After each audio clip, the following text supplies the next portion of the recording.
Hey guys, welcome to the shop. Today's video, we're really covering UPS gone wrong.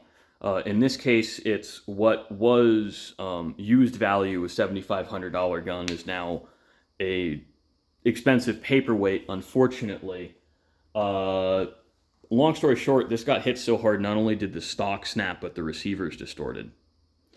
And what had happened is this got hit on the top and bent everything downwards. So now you can take the breech block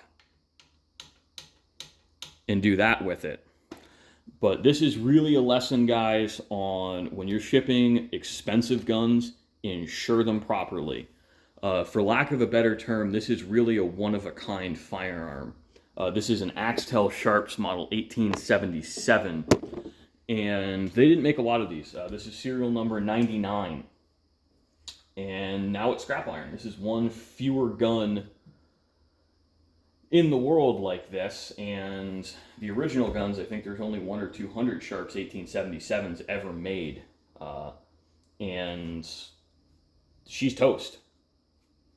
Now these are pretty soft receivers, they're color case hardened, but that is so unsafe. And I have a Sharps 1874 in the safe. I'm going to show you what a breech block should look like.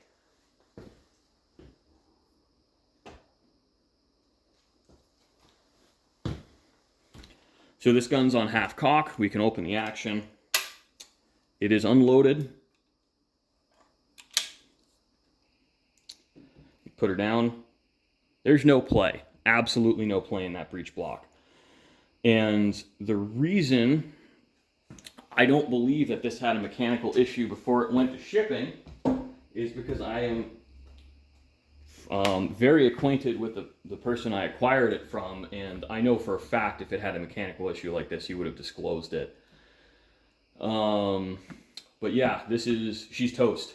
And here's the really sad thing. This came with the original cleaning rod and the Sewell long-range sights, and it had the long-range sight on the buttstock.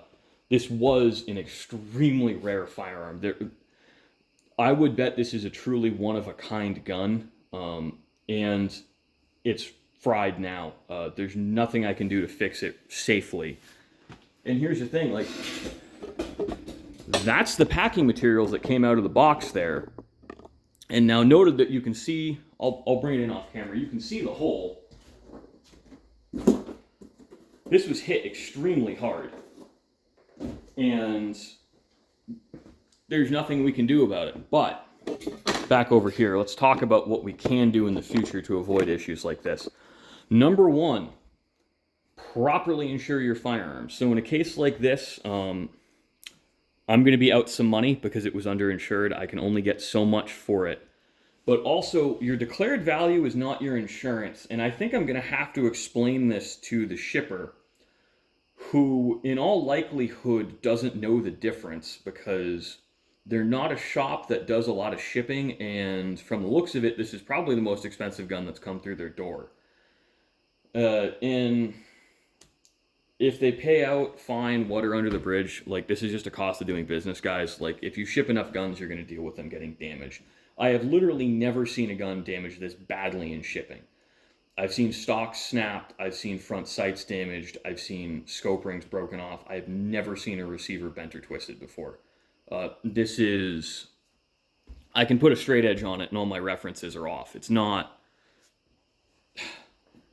I don't know how to photograph it, but I know it's damaged, and I really don't know how to handle this, so I'm documenting it. I took another video just for UPS, trying to explain to them why this is a pipe bomb at this point. But I don't think they're fully going to understand it, and I'm not really comfortable going down the road of anything else. I don't have any idea what to do with this particular firearm because you can't really even part it out because all these parts are fitted to individual guns. So I might get something for the sight box, and I might be able to pop the front sight off and sell that. But beyond that, this is truly a paperweight, and it's probably going to live in my shop in its current condition. And when people are too cheap to pay me for a hard case and complain when I'm charging them $250 to ship a gun like this, and I can point to this gun and be like, this is why I'm packing it this way. This is why you're paying for insurance. If you don't want me to do that, that's fine, but I will not ship a gun unless it is packaged correctly to my satisfaction. So thanks for watching, guys. I hope you enjoyed, and I hope you guys learned something from this. And I think it's be very careful with who you have ship your expensive guns.